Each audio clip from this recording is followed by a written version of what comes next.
Hi friends. അപ്പോൾ നമ്മൾ സംസാരിക്കാൻ പോകുന്നത് 2024 ഇത്രയും സിനിമകൾ മലയാള ചിത്രങ്ങളിൽ ഇത്രയും ലാഭമുണ്ടായ വർഷമാണെന്നാണ് പറയുന്നത്. എന്ന് വെച്ചാൽ പല സിനിമകളും 200 കോടി വരും, 200 കോടി, 150 കോടി. പല സിനിമകൾ ആവേശം, നമ്മുടെ പ്രേമലു, അങ്ങനെ പല ചിത്രങ്ങൾ, മഞ്ഞുമൽ ബോയ്സ്, ഇതുപോലുള്ള ചിത്രങ്ങൾ വെളി സംസ്ഥാനങ്ങളിൽ പോലും വലിയ പേര് കേൾക്കുകയുണ്ടായി. അപ്പം ഇത്രയും കോടികളുടെ ലാഭം നമുക്ക് ചില സിനിമകളിലൂടെ ഉണ്ടായെങ്കിൽ അതിൻ്റെ ഇരട്ടി നഷ്ടമാണ് നമുക്ക് പല സിനിമകളിലൂടെയും നമുക്ക് മലയാള സിനിമയ്ക്ക് 2024 എന്ന വർഷം നൽകിയത്. അങ്ങനെ നോക്കുകയാണെങ്കിൽ നമുക്ക് ഒരു 10% സിനിമകളിൽ ലാഭം കൂടുതൽ കിട്ടി, പക്ഷേ ബാക്കിയുള്ള 90% സിനിമകൾ നഷ്ടമായിരുന്നു എന്നാണ് നിർമ്മാതാക്കളുടെ അസോസിയേഷൻ അറിയിക്കുന്നത്. അതുകൊണ്ട് താരങ്ങളുടെ പ്രതിഫലം കുറയ്ക്കണം എന്നാണ് അസോസിയേഷൻ്റെ പ്രസിഡൻ്റായ നമ്മുടെ പുള്ളിക്കാരൻ പറഞ്ഞത്. അപ്പം നമ്മുടെ മേനകയുടെ ഭർത്താവായ പുള്ളി പറഞ്ഞത്.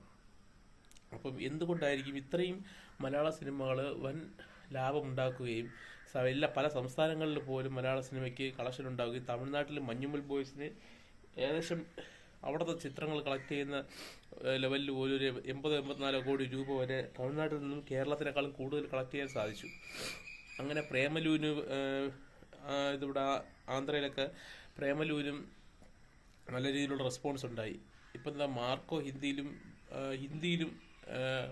മുകളിലോട്ട് പൊട്ടിക്കൊണ്ടിരിക്കുകയാണ്, അതിൻ്റെ കളക്ഷനും അതിൻ്റെ തിയേറ്റർ ഷോസും കൗണ്ടും എല്ലാം. അപ്പം ഇത്രയും മുകളിലെത്തിയിട്ട് സിനിമ. പിന്നെ ആവേശം അതുപോലെ തന്നെ ബാംഗ്ലൂരിലൊക്കെ വൻ ഹിറ്റായ സിനിമയാണ്. തമിഴ്നാട്ടിലും അധികം ശ്രദ്ധിക്കപ്പെടാതെ പോയതല്ല, നല്ല രീതിയിൽ പൊയ്ക്കൊണ്ടിരുന്ന സിനിമയാണ് ആവേശവും. എന്നിട്ടും ഇതിൻ്റെ പ്രൊഡ്യൂസർ ഇതിൻ്റെ സിനിമ നിർമ്മാതാക്കളുടെ സംഘടന പറയുന്നത് എന്താണെന്ന് വെച്ച് കഴിഞ്ഞാൽ, ലാഭങ്ങൾ ഉണ്ടാക്കാൻ പറ്റിയ സിനിമകൾ കുറച്ച് ശതമാനം മാത്രമാണ്, പക്ഷെ നഷ്ടങ്ങളുണ്ടായ സിനിമകൾ അതിൽ കൂടുതൽ വരുമെന്നാണ് അവർ പറഞ്ഞത്. അതെങ്ങനെയാണ് നമുക്ക് ചിന്തിക്കുമ്പോഴത്തേക്കും, മലയാള സിനിമയിൽ 2 നടന്മാരാണ് ഏറ്റവും കൂടുതൽ ലോസ് ഉണ്ടാക്കിയിരിക്കുന്നത്. അതിൽ 2ാം സ്ഥാനത്ത് നിൽക്കുന്നത് ധ്യാൻ ശ്രീനിവാസനാണ്. ധ്യാൻ ശ്രീനിവാസൻ അങ്ങനെ നിൽക്കുന്നതെന്ന് നമുക്ക് പറയാമെങ്കിലും ധ്യാൻ ശ്രീനിവാസൻ്റെ പടത്തിൻ്റെയൊക്കെ ബഡ്ജറ്റ് എന്ന് പറഞ്ഞത് മാക്സിമം പോയ 2-2.5 കോടി രൂപയെ വരുള്ളൂ. കാരണം എന്ന് വെച്ചാൽ ധ്യാൻ ശ്രീനിവാസൻ തന്നെ പറഞ്ഞിട്ടുണ്ട്, ഏറ്റവും കുറവ് പ്രതിഫലം വാങ്ങിക്കുന്ന നടൻ ഞാനാണ്. അങ്ങനെ നോക്കുമ്പോൾ പുള്ളി പറയുന്നത് ശരിയാണെങ്കിൽ പുള്ളി ഒരു 25-30 ലക്ഷം രൂപ, മാക്സിമം ഒരു 50 ലക്ഷം രൂപ വരെ ആയിരിക്കും പുള്ളി സാലറി ആയിട്ട് വാങ്ങിക്കുന്നത്.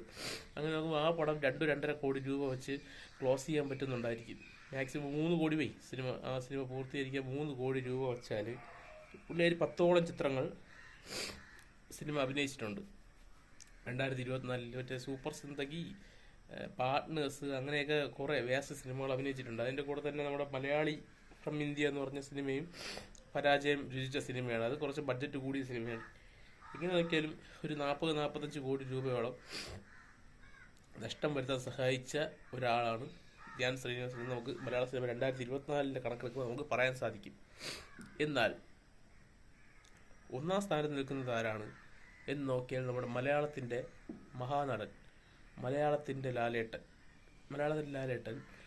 ധ്യാൻ ശ്രീനിവാസൻ 10 ചിത്രങ്ങളിലൂടെ 45 അല്ലെങ്കിൽ 50 കോടി രൂപ നഷ്ടപ്പെടുത്തി മലയാള സിനിമയ്ക്ക് എങ്കിൽ,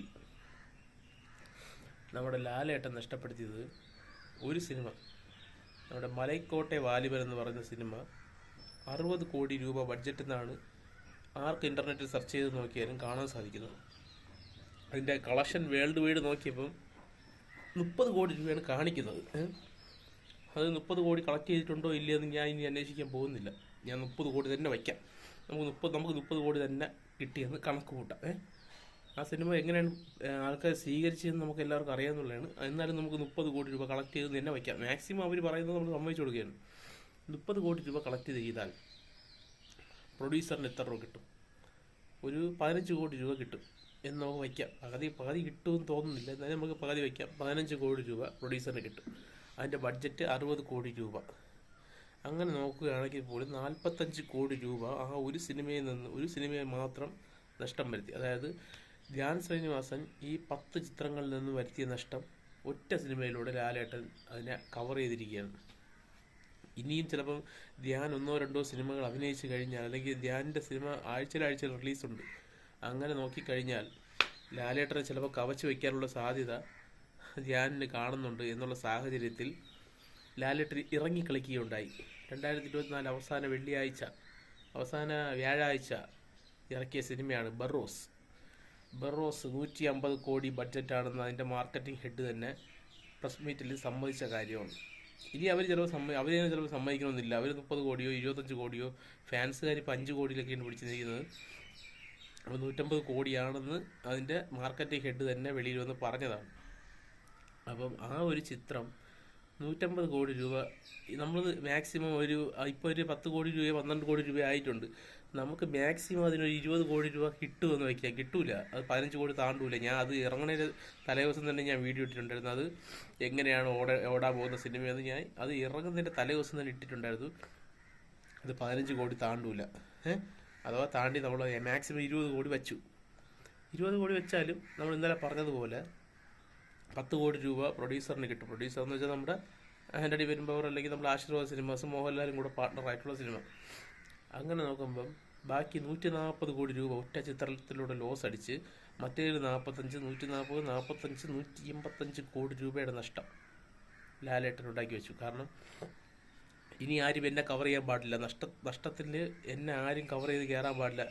അപ്പം 140 കോടി രൂപ ലോസ് എന്ന് പറഞ്ഞ ക്ലബിൽ ലാലേട്ടനെ പിടിച്ചു. നിങ്ങളെല്ലാം പറയുമ്പോൾ ആദ്യം 100 കോടി, ആദ്യം 50 കോടി, ആദ്യം 140 കോടി ലോസും ലാലേട്ടൻ തന്നെ നേടി. നിങ്ങൾക്ക് സമാധാനം, ഫാൻസുകാർക്ക് സമാധാനമാവാൻ വേണ്ടി ലാലേട്ടൻ തന്നെ ആദ്യത്തെ 140 കോടി ക്ലബ്ബ് നഷ്ട ക്ലബിലോട്ട് ലാലേട്ടൻ ഇടം പിടിച്ചു. ഞാൻ മോഹൻലാലിനെ കളിയാക്കി സംസാരിക്കുന്നതല്ല. ഞാൻ ലാലേട്ടനെ സംസാരിക്കുമ്പോൾ വിമർശനം മാത്രമേ ഞാൻ ഉദ്ദേശിക്കുന്നുള്ളൂ. പുള്ളിയെ ഞാൻ മോശമായിട്ട് സംസാരിക്കുന്നില്ല.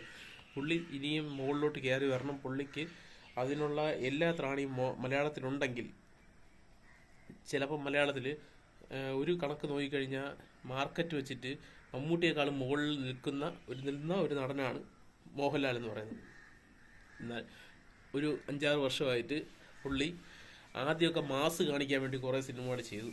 പിന്നെ ഒരു വിമർശനം വന്നു, മോഹൻലാൽ സിനിമയിൽ മാസ് മാത്രമേ ഉള്ളൂ, പടത്തിൽ ഒരർത്ഥവും ഇല്ല, പടം ഒരു ക്വാളിറ്റി ഇല്ല, വെറും മാസിന് വേണ്ടി മാത്രം കാണാൻ പോകുന്നൊരു സിനിമയെന്ന് പറഞ്ഞപ്പോൾ മോഹൻലാൽ മമ്മൂട്ടിയുടെ രീതിയിൽ മാറ്റിപ്പിടിക്കുകയുണ്ടായി. അങ്ങനെയാണ് ഈ മലൈക്കോട്ടെ വാലിബൻ, ഈ അങ്ങനത്തെ ഒരു 5-6 വേസ്റ്റ് സിനിമകൾ, ചരിത്ര പ്രാധാന്യമുള്ള വേഷങ്ങളെടുത്ത് ചെയ്തത്.